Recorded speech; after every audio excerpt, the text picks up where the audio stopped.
வணக்க மக்களே, இன்னைக்கு நம்ம ட்ரிஃப்டர்ஸ் எபிசோட் 5 பற்றி டீட்டெயிலாக பார்க்க போகிறோம். வீடியோக்குள்ளே பொறுத்த முன்னாடி மறக்காம நம்ம சேனலுக்கு சப்ஸ்கிரைப் பண்ணிக்கோங்க.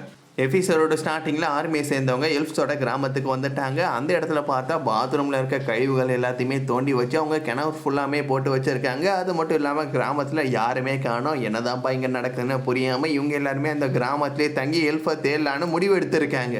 இன்னொரு பக்கம் நம்ம ஈரோட டீம் அண்ட் எல்ஃப்ஸ் எல்லாருமே காட்டுக்குள்ளே இருக்காங்க. அவங்கக்கிட்ட 2 குதிரை இருக்குது. ஆல்சோ போட்டு தள்ளனா 20 சோல்ஜர்ஸ் அவங்க கூட கொண்டு வந்துட்டாங்க. மொத்தமாக இவங்ககிட்ட இப்போதைக்கு 20 ஆர்மர் அவைலபிளாக இருக்குது. அது மட்டும் இல்லாமல் அந்த எல்ஃப்ஸ் எல்லாராலையுமே பவ் அண்ட் ஆரோவை உருவாக்க முடியுது. ஆல்சோ அவங்க ஆரோஸையும் ரொம்ப நல்லாவே யூஸ் பண்ணுறாங்க. சொல்லப்போனால் கடந்த 2-3 நாளாமே அவங்க ஃபுல் அண்ட் ஃபுல்லாக ட்ரெயின் பண்ணிக்கிட்டு இருக்காங்க. கத்தியை வச்சு கண்டிப்பாக இவங்க சரியாக சண்டை போட மாட்டாங்க. அதே ஒரு ஸ்பேரை நம்ம செஞ்சு கொடுத்தா நல்லா எஃபெக்டிவாக இவங்களால யூஸ் பண்ண முடியும். இவங்க எல்லாரும் விவசாயம் பண்ணுறாங்க அப்படின்னா கண்டிப்பாக இவங்களால நல்லா ஸ்பேரை யூஸ் பண்ண முடியும்னு சொல்ல அப்போ தான் நம்ம ஹீரோக்கு ஒரு விஷயம் ஞாபகம் வருது. ரொம்பவே ஒரு ஸ்ட்ராங்கான ராஜா கூட விவசாயி கூட சண்டை போட போதா ஒரு ஸ்பேரால் இறந்து போயிட்டாரு. அப்புறம் என்னப்பா பிரச்சனையே இல்லை, கண்டிப்பாக இவங்க அதை நல்லா பயன்படுத்துவாங்க. அடுத்து கேதர் பண்ண ஆர்மர் எல்லாத்தையுமே அவங்க ஒரு இடத்துல வைக்கிறாங்க. யாருக்கு என்ன வேணுமோ அதை எடுத்துகிட்டு போங்க. ஆல்சோ அதெல்லாம் ரத்தமாக இருக்குது, நீங்களே தான் அதெல்லாம் கழுவி சுத்தப்படுத்திக்கணும். அடுத்து இறந்து போனவங்களோட தலை எல்லாத்தையுமே பொதிச்சதுக்கப்புறமா அவங்களோட உடம்பை எடுத்துகிட்டு வந்து ஒரு குழிக்குள்ளே போட்டு வச்சுருக்காங்க. அது மட்டும் இல்லாமல் இது வரைக்கும் இவங்க கேதர் பண்ண கழிவான் யூரின் எல்லாத்தையுமே அந்த இடத்துல போட்டு மிக்ஸ் பண்ணி வச்சுருக்காங்க. நான் நினைக்கிற விஷயம் கிடைக்கிறதுக்கு எனக்கு இன்னும் 2 வருஷம் ஆகும். அது வரைக்கும் இப்படியே தான் இருக்கணும்னு சொல்ல சீமு இப்போ ரொம்பவே கோவப்படுறா. இது எல்லாருமே இவங்களுக்கு அவமதிப்பை உண்டாக்குன்னு. அப்படியெல்லாம் ஒன்றும் கிடையாது. இவங்க எல்லாருக்கும் செய்ய வேண்டிய மரியாதையை நான் ஆல்ரெடி கரெக்டாக செஞ்சுட்டேன். அவங்களோட தலையை நான் புதைச்சிட்டேன். அவங்களுக்காக நான் ஒரு பிரேயரை சொல்லியிருக்கேன். போரில் இறந்து போனவங்களுக்கு இப்படி தான் மரியாதை செலுத்துவாங்க. ஒருவேளை அவங்கள இந்த மாதிரி கழிவில் போட்டு வச்சுருக்கிறது நீ அவமானம்னு நினச்சேன்னா சண்டை போட போது அவங்களோட வயிற்றை கட் பண்ண போது எவ்வளவோ விஷயங்களை நாங்கள் பார்த்துருக்கோம். அவங்களோட ஆத்மா இந்த உடம்புக்குள்ளே இருக்குன்னு நீ நினைக்கிறியா? அப்படின்னா அந்த ஆத்மா தலைக்குள்ளே இருக்கும் தான் நான் புதைச்சிருக்கேன். ஸோ இதில் கரெக்டு தப்பெல்லாம் ஒன்றும் கிடையாது.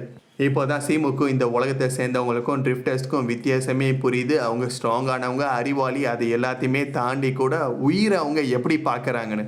அடுத்து ஓடா நம்ம சீமு கிட்ட சல்ஃபர் கேட்குறாரு. உன்னால் கொண்டு வர முடியுமா? எனக்கு நிறைய சல்ஃபர் தேவைப்படும். என்னால் முடியும், பட் அதுக்கு எக்கச்சக்கமான காசு செலவாகும்னு சொல்ல ஒன்று நீ கவலைப்பட வேணாம். பக்கத்தில் இருக்க ராஜ் எல்லாத்தையுமே நான் பிடிக்க போகிறேன். அதுக்கப்புறம் எல்லாத்துக்கும் நான் பக்காவாக உனக்கு செட்டில் பண்ணிடுறேன். இன்னொரு பக்கம் எல்ஸ் எல்லாருமே ஆரோவை யூஸ் பண்ண ட்ரைனிங் எடுக்கிறாங்க. 2-3 நாள்லேயே ரொம்பவே நல்லா இம்ப்ரூவ் பண்ணிட்டாங்க. சொல்லப்போனால் வாரம் ஆரம்பிக்கிறதுக்கு முன்னாடி நாங்கள் எல்லாருமே சின்ன பசங்களாக இருக்கும் போது ப்ராக்டிஸ் பண்ணோம். அதை தான் இப்போ நாங்கள் இம்ப்ளிமெண்ட் பண்ணுறோம். எங்களுக்குள்ள நேச்சுரலாகவே இந்த திறமை இருக்குன்னு சொல்ல ஓ அப்படியா விஷயம்னு இப்போ யோசிச்சு கொஞ்சம் டென்ஷன் ஆகிட்டாங்க. உடனே ஒரு ஆரோவை எடுத்து நடு சென்டரில் ஷூட் பண்ணுறாங்க. அதுக்கப்புறம் எக்கச்சக்கமான ஆரோவை எடுத்து முன்னாடி விட்ட ஆரோ மேலே போட்டு எல்லாத்தையுமே உடச்சி காட்டுறாங்க. அவங்களோட திறமைக்குள்ளே எவ்வளோ டிஃப்ரென்ஸ் இருக்குன்னு சொல்லப்போனால் யோசிச்சு ரொம்பவே கோவத்தில் இருக்காங்க. அதுக்கப்புறம் அங்கே இருக்கிற எல்லாரும் ஒன்றா சேர்ந்து அவங்கள சமாதானப்படுத்தினதுக்கப்புறமா சாயங்காலம் மீட்டிங் அட்டன் பண்ணுறாங்க. நம்ம ஹீரோ அவனோட பிளானை பற்றி எக்ஸ்பிளைன் பண்ணுறான். ஃபர்ஸ்ட்டு கிராமத்தில் இருக்கவங்களோட கதை எல்லாத்தையும் முடிச்சதுக்கப்புறமா லார்டு இருக்க இடத்துக்கு போய் அந்த இடத்த நம்ம டோட்டலாக டேக் ஓவர் பண்ண போகிறோம். எதுக்காக நம்ம உடனடியாக போய் லார்டை அட்டாக் பண்ணோன்னு ஓடா கேட்க ஹீரோ சொல்கிறான், இந்த கிராமத்தில் பொண்ணுங்க யாருமே இல்லை. அதுக்கான காரணம் எல்லா பொண்ணுங்களுமே அவங்க கொண்டு போய் அடிமையாக வச்சுருக்கான். எல்ஃப்ஸால் வருஷத்துக்கு ஒரு குறிப்பிட்ட டைமில் மட்டும்தான் ஒன்று சேர முடியும். அப்போ தான் அவங்களுக்கு குழந்தை பிறக்கும். அந்த சீசனில் பார்த்தா பொண்ணுங்க எல்லாருமே அவன் கடத்தி போய் வச்சுருக்கான். சொல்லப்போனால் இந்த எல்ஃப்ஸோட இனத்தையும் அவன் அழிக்கணும்னு பார்க்குறான். நெக்ஸ்ட் நைட் ஆனதுக்கப்புறமா சோல்ஜர்ஸ் எல்லாரும் பேட்ரோலில் இருக்க போது நம்ம ஹீரோ கரெக்டாக உள்ளே பூந்து அவங்கள அட்டாக் பண்ண ஆரம்பிக்கிறான். ஹீரோ மட்டும் இல்லாமல் எல்ஸோ அவங்களோட ஆரோஸை யூஸ் பண்ணி அங்கே இருக்கிறவங்கள காலி பண்ணிக்கிட்டு இருக்காங்க. சட்டுன்னு உள்ள பூந்து வெளில இருக்கிற கார்ட்ஸ் எல்லாமே பட்டு நம்ம ஹீரோ போட்டு தள்ளிக்கிட்டு இருக்க ட்ரிஃப்டர் வந்துட்டான்னு அவங்க எல்லாருமே ரொம்ப பயப்படுறாங்க. இருந்தாலும் அவங்களோட எண்ணிக்கை ரொம்பவே அதிகமாக இருக்கனால கண்டிப்பாக நம்மளால் இவங்கள ஜெயிக்க முடியும்னு நம்ம ஹீரோவை ஃபாலோ பண்ணி போய்கிட்டு இருக்காங்க. அதே சமயத்தில் காட்டுக்குள்ளே மறைஞ்ச இருக்க ஓடா இப்போ அவரோட டீமை கூட்டிகிட்டு வெளில வராரு. ஒரு குதிரை வண்டியில் அவர் வராரு. அது மட்டும் இல்லாமல் அந்த குதிரை வண்டியில் எக்கச்சக்கமான உட்டன் பீசஸ் எல்லாத்தையுமே அவங்க கொண்டு வந்துக்கிட்டு இருக்காங்க. நம்ம ஹீரோ எல்லாரையும் தசை திருப்பி ஒரு டைரக்ஷனில் போயிட்டு இருக்க போது ஃப்ரீயாக இருக்கிற இடத்துக்கு ஓடா வந்துட்டாரு. இப்போ அவரோட வண்டியில் இருக்க எல்லா எக்யூப்மெண்ட்டையும் எடுத்து அந்த இடத்த சுற்றி ஒரு பேஸ் அவங்க உருவாக்குறாங்க. சட்டுன்னு ஒரு சின்ன பேஸை உருவாக்கி எல்லாருமே அதுக்குள்ளே சேஃபாக இருக்காங்க. இப்போ அவங்களோட ஆரோஸில் நெருப்பை பற்ற வச்சு அவங்களோட வீட்டை நோக்கி குறி வச்சு அடித்து அந்த கிராமத்தில் இருக்க ஒட்டுமொத்த வீட்டையுமே அவங்க எரிக்கிறாங்க. ஃபர்ஸ்ட்லேருந்தே நம்ம ஓடாவோட பிளான் இது தான், இந்த கிராமத்தை திருப்பி மீட்கணும்னு அவரோட பிளான் இல்லை. இந்த ஒட்டுமொத்த கிராமத்தையும் எரித்து அது கூட இந்த சோல்ஜர்ஸோட கதையை முடிக்கணும்னு. இப்போ எல்ஸ் அட்டாக் பண்ணுறதுக்காக சோல்ஜர்ஸ் வந்துட்டு இருக்க போது சட்டுன்னு இவங்களோட ஆரோஸை யூஸ் பண்ணி அவங்களோட கதையை முடிக்கிறாங்க. அதே நேரத்தில் க்ளோஸாக வரவங்க எல்லாருமே இவங்களோட ஸ்பீரை யூஸ் பண்ணி போட்டு தள்ளிக்கிட்டு இருக்காங்க. இந்த பேஸை விட்டு யாருமே வெளில போகாமல் உள்ளேருந்தே சண்டை போட மாதிரி தான் ஓடா இதை டிசைன் பண்ணியிருக்காரு. சொல்லப்போனால் அவரோட ஆர்மி நிஜத்தில் ரொம்பவே வீக்காக இருந்தாங்க. ஸோ அதுக்காக தான் இப்படிப்பட்ட ஒரு ஸ்ட்ராட்டஜியை அவர் உருவாக்கியிருக்காரு. ஆல்சோ அவரோட பிளான் படி இங்கே இருக்கிற எல்லா சோல்ஜர்ஸையும் போட்டு தள்ளணும்னு எந்த விதமான அவசியமும் இல்லை. பாதி பேரோட கதையை நம்ம முடிச்சாலே போதும், இதுக்கு மேலே நம்மளால் சண்டை போட முடியாதுன்னு பயந்து அவங்க ஓடி போயிடுவாங்க. பிளானோட அடுத்த கட்டமாக இவங்களோட ஏரோஸில் கழிவுகளை பயன்படுத்தி அட்டாக் பண்ணுறாங்க. ஸோ அதை கழுவுறதுக்கு இவங்ககிட்ட தண்ணி கூட இல்லை. அவங்க கொண்டு வந்த தண்ணி எல்லாமே காலியாக போயிடுச்சு. அது மட்டும் இல்லாமல் இந்த கிணறு ஃபுல்லாமே அவங்க ஆல்ரெடி கழிவுகளால் கவர் பண்ணி வச்சுருக்காங்க.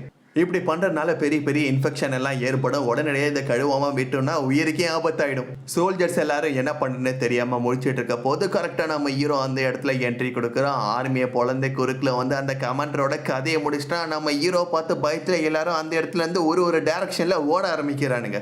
ஓடா எதிர்பார்த்த மாதிரி இந்த ஆர்மியை சேர்ந்தவங்க கிட்ட சரியாக கோஆர்டினேஷனே இல்லை. அதுக்கான காரணம் இந்த நாடு இப்போ ஒரு பெரிய வாரை ஃபேஸ் பண்ணிகிட்டு இருக்கு. நல்ல சோல்ஜர்ஸ் எல்லாரும் அந்த வாரில் பார்ட்டிசிபேட் பண்ணுறதுக்காக போயிருப்பாங்க. ஸோ இவங்க எல்லாருமே ஒரு சாதாரணமாக திரும்பி அந்த ஊரை ப்ரொடெக்ட் பண்ணுறதுக்காக இருக்கிற சோல்ஜர்ஸ் மட்டும்தான். அதனால தான் இவங்க எல்லாருக்கும் ஒரு பதட்டமான சூழ்நிலை எப்படி ஃபேஸ் பண்ணணும்னு தெரியாமல் இந்த இடத்த விட்டு ஓடி போயிட்டாங்க. ஸோ நடந்த பேட்டிலில் இவங்களும் ஜெயிச்சிட்டாங்க.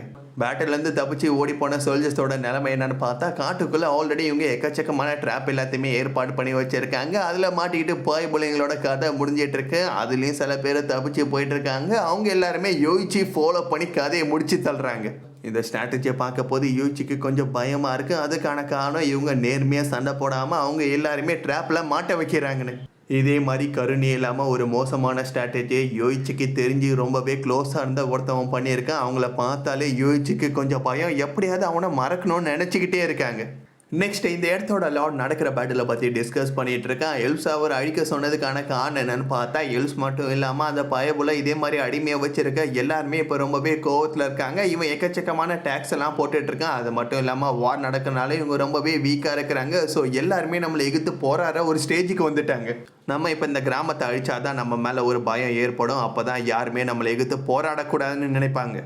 பேசிக்கிட்டே இருக்க போது போன சோல்ஜர்ஸ் திரும்பி வந்துட்டாங்கன்னு இவங்களுக்கு ஒரு இன்ஃபர்மேஷன் வருது. யாருன்னு பார்த்தா நம்ம ஓடாவும் அங்கே இருக்கிற எல்ப்ஸும் தான். எல்லாருமே ஆர்மரை பயன்படுத்தி அவங்களோட முகத்தை கவர் பண்ணியிருக்கனால இவங்களுக்கு ஒன்றுமே தெரியல. கேட்டை ஓப்பன் பண்ண பர்மிஷன் கேட்க அவங்களும் இப்போ உள்ள வந்துட்டாங்க. உடனே அந்த இடத்தோட லார்ட் வந்து நடந்த பேட்டில் என்ன ஆச்சு, எல்ப்ஸை போட்டு தள்ளிட்டீங்களான்னு கேட்க, இல்லைப்பா தம்பி ஒன்றை போட்டு தள்ளுறதுக்காக தான் இங்கே வந்திருக்கோன்னு அவங்களோட ஆர்மர் எடுக்கிறாங்க. இப்போலேருந்து இந்த இடம் எங்களுக்கு தான் சொந்தம், அடிமைப்படுத்தியிருக்க பொண்ணுங்க எங்கன்னு கேட்க டவர் மேலே இருக்காங்கன்னு சொன்னதும் நம்ம ஹீரோ சில பேரை கூட்டிகிட்டு மேலே போய்கிட்டு இருக்கான். அங்கே இருக்கிற ஒரு சோல்ஜரோட கதையை முடிச்சதுக்கப்புறமா பயத்தில் இன்னொரு சோல்ஜர் அவனோட கத்தியை கீழே போட்டான். ப்ளீஸ் என்ன ஸ்பேர் பண்ணுங்கன்னு கேட்க எல்ப்ஸ் அவனை போட்டுத்தலை பார்க்க போது நம்ம ஹீரோ வேணான்னு தடுத்து நிறுத்துறான். சண்டை போடுறதுக்கு பயந்து அவனோட கத்தியை கீழே போட்டான். இந்த நிலைமையில நீ அவனை கொலை பண்ணானா அது உனக்கு தான் அவமானத்தை ஏற்படுத்தும். இருந்தாலும் அவன் பண்ண தப்புக்கு உயிர் எடுத்தாகணும்னு எல்ப்ஸ் சொல்ல கூட இருக்கிறவங்க வேணான்னு தடுக்கிறாங்க. அவன் சொன்னது கரெக்டாக தான், நம்மளுக்கு அவமானம் ஏற்படுத்துகிற மாதிரி இதுக்கப்புறம் நம்ம எதையும் செய்யக்கூடாது. இப்போ அந்த டோரை ஓப்பன் பண்ணதுக்கப்புறமா நம்ம ஹீரோ ரொம்பவே ஒரு கொடூரமான விஷயத்தை பார்க்குறான். எக்கச்சக்கமான ஆம்பளைங்க அங்கே இருக்கிற எல்ப்ஸ் எல்லாருமே ஃபோர்ஸ் பண்ணிக்கிட்டு இருக்காங்க. அது மட்டும் இல்லாமல் சங்கிலி போட்டு அவங்கள கட்டி வச்சு அடித்து டார்ச்சர் பண்ணுறாங்க. இதை பார்த்ததும் ஹீரோவோட கோபம் உச்சக்கட்டத்துக்கு போயிடுச்சு. நான் தப்பு பண்ணிட்டேன், இங்கே இருக்கிற யாருக்கும் கருணை காட்டுறதுக்கு அவங்க தகுதியே இல்லாதவங்க. இவங்க யாரையாவது உயிரோட விட்டால் அதான் நம்ம பண்ணுற தப்பு, எல்லாரோட உயிரையும் எடுக்க போகிறேன்னு சொல்ல அதோட இந்த எபிசோட முடிவுக்கு வருது. ஓகே மக்களே, நெக்ஸ்ட் எபிசோடில் நான் உங்களை மீட் பண்ணுறேன். இந்த வீடியோ உங்களுக்கு பிடிச்சிருந்தா லைக் பண்ணுங்கள், ஷேர் பண்ணுங்கள், கமெண்ட் பண்ணுங்கள், மறக்காமல் நம்ம சேனலுக்கு சப்ஸ்கிரைப் பண்ணிக்கோங்க.